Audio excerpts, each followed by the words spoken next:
Good morning!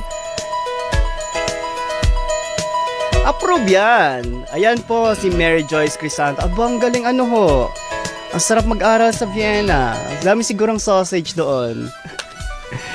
Diretso na tayo sa susunod nating guest. Pero bago yan, galing at talino ng manggagawang Pilipino. Ating ibibida sa Kwentong Obrero.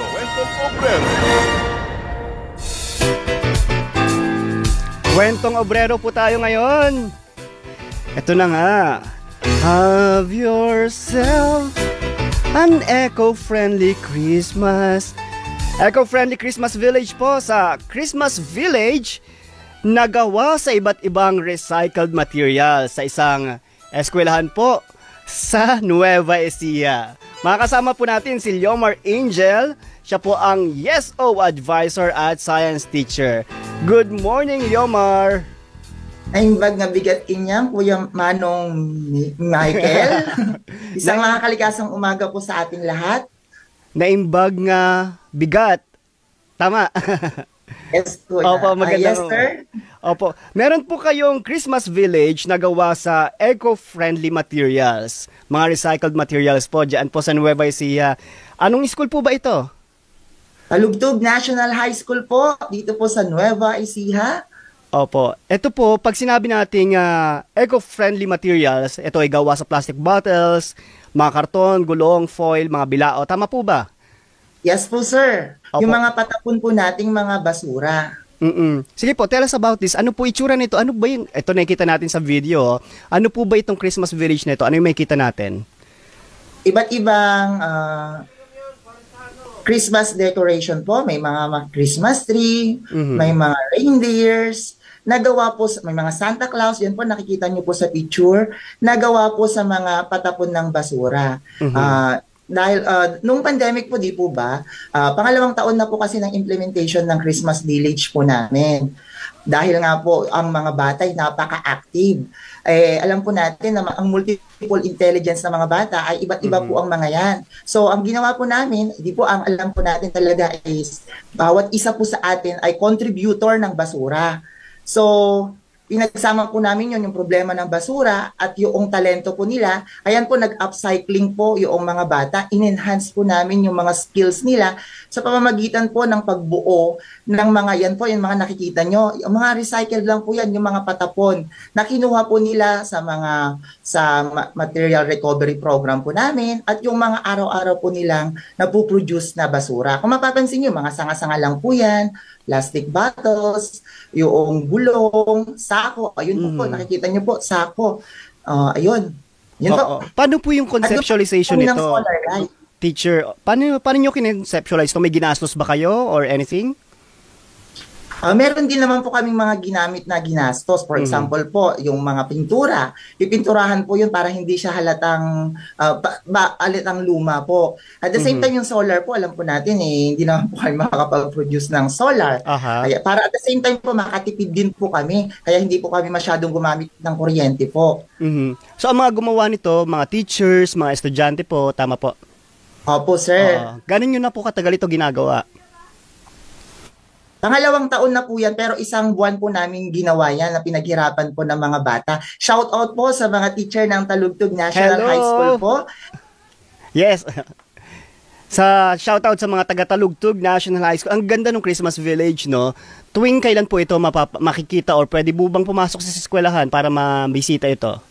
Yes po, nag-start po kaming mag-open ng hanggang alas 6, then nagsasara po siya ng alas 9.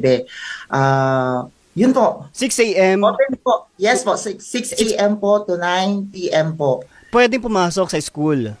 Yes po. May mga selfie. Headquarters po ako, may mga taga-bantay din po, yung mga YesO officer po at members na pinapangunahan po ng aking president na si Andre Monta at ang kanyang vice president po na si Shelo Caparanca. Yan po, nakikita niyong picture po, nandiyan po ang aming principal at ang aming mayor po. Salamat din po sa suporta ng aming LGU na pinapangunahan po ng aming Honorable Mayor Pacifico Monta at ang kanyang vice po na si Honorable Floro Pagaduan po. At may adapted barangay din po kasi kami. Ang nasasakupan po ng aming school ay ang Kabyangan Talugtog po. Siya po yung adapted barangay po namin. Si pinapangunahan po ni Honorable Carlito Flora po. Last one po, nagtanim din naman po kami ng tree planting. Yung mga ibang, yung mga stick po dyan na hindi nagamit, ginawa po naming tree guard naman po. Oo. Teacher, meron din ditong tinatawag na YesO program kung saan kayo din ay advisor noon. Ano po ba itong ngayon din po. ano itong YesO program na ito?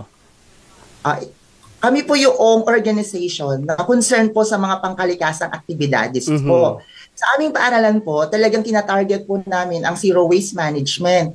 Kaya may program po kami na pinapauwi po namin yung mga bata gamit po ang kanilang eco bag. Doon po nila tinatapon yung mga basura po nila para ma-realize po nila na ang dami ko palang na consume na basura ngayon. Ganun po. Kaya habang nakikita po nila yung mga village na yan,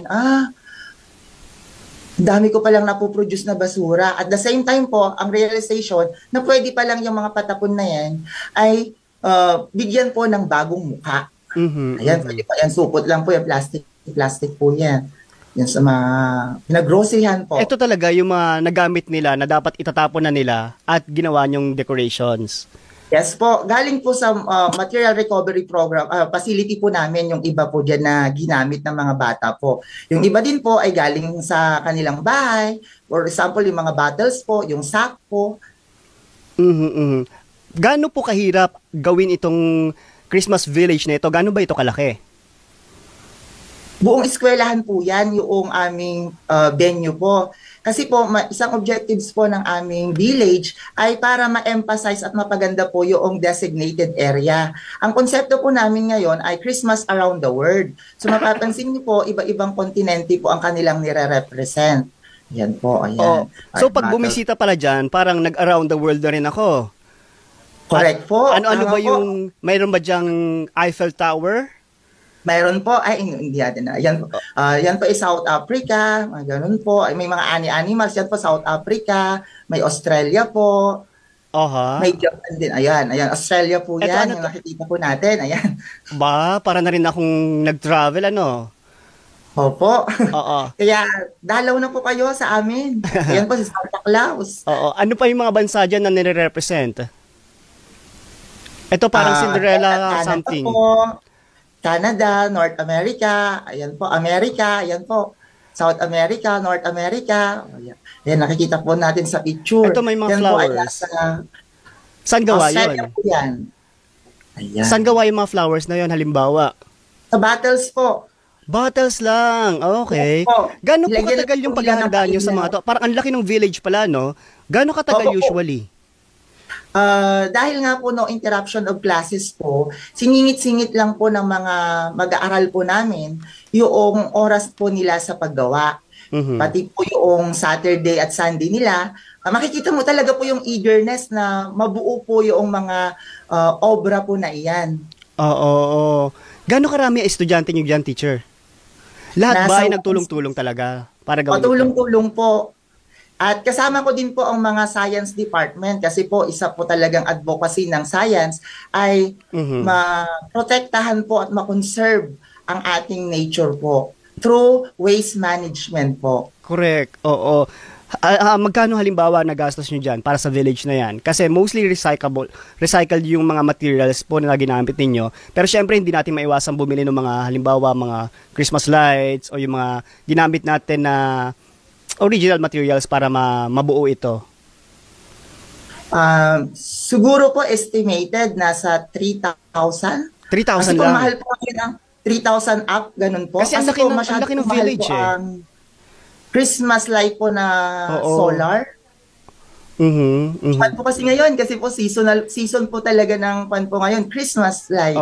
Maraming bumibisita rin dyan. Marami naman po. At every gabi po, may mga event po yung mga bata. Doon po sino-showcase po nila yung mga talento po nila. May mga palaro po kami. At the same time po, parang ito po ay ang psychosocial support activities po ng eskwelahan. Tulad ng, may mga event kayo paggabi dyan. Ano po yung mga yun? Opo, concert po, ay mga talent po, pinapakita po ng mga estudyante yung talento po nila. Mhm. Ganun po. Oo. Nung nakaraan po, nagkaroon po kami ng ML. ML? May pa-contest Opo. ng ML? Yes po. Ay, paano yun? Nagdadala sila ng mga gadgets nila dyan, tapos? Tapos naglalaro po sila, ganun po. Mhm, mhm. So, every Tapos night po ba ito review, nangyayari? mga ganun po. Tuwing kailan po yung may mga show nyo dyan? Every Friday po and Saturday po. Mhm, mhm. Itong Christmas Village po sa kayong mga shows, hanggang kailan po siya tatagal? Ang nakalagay po sa aming timeline ay hanggang 17 po kasi magbabakasyon na rin po ang mga bata. At the same time po, sa 15-16 magkakaroon po ng Grand Alumni Homecoming po ang Talugtog National High School po. O sige po, imbitahin po natin yung mga dadalo sa alumni homecoming po. Sa mga alumni po, iniimbitahan po namin kayo na dumalo sa December 15 at 16 po dito sa Talugtog National High School. See you po! Oo. Ano-anong batch po yung mga daradalo? Ay, alam mo, basta Lahat. yung since nag-start po yung aming eskwelahan. O, kailan po ba yung eskwelahan nag-start? Matagal na rin, matagal na rin. Matagal na rin po. Oo, sino kanino may pagka-coordinate para umattend sa reunion? Kay Ma'am Gamit po at kay Ma'am Precious Directo po. Oo. Doon po sila makikipag-ugnayan po. At shout out din po pala sa aming division po, Sir Michael. Top performing science po kami noong last regional contest po. Division of Nueva Ecija po na pinapangunahan po ni Sir Edgar Domingo po. At sa science naman po, si Ma'am Rosemary Burayag po. Nakakatuwa po kasi number 1 po ang aming school division. Oh, nice. Congratulations. Ito po, ano po kaya yung nakikita niyong mensahe o inspirasyon nitong ginagawa po ninyong Christmas Village po? Ang realization lang po kasi dito po ay wala na pong ibang planet B. Isa lang po ang ating planeta. At kailangan po nating ipamulat sa mga pag-asa ng bayan. Sabi nga po na ating pambansang bayani, ng kabataan ang pag-asa ng bayan. Ipamulat po natin sa kanila na ito na po ang nangyayari sa atin. Alam po nila ang solusyon pero wala pong aksyon. Dapat po maramdaman nila. Nararamdaman po natin lahat ang epekto ngayon ng climate change. Sama-sama po tayo na gamutin po ang ating planeta. Kasi nga po, be a eco-warrior po. Alright. Opo, salamat po Sir Lemar Angel, ang advisor ng Yes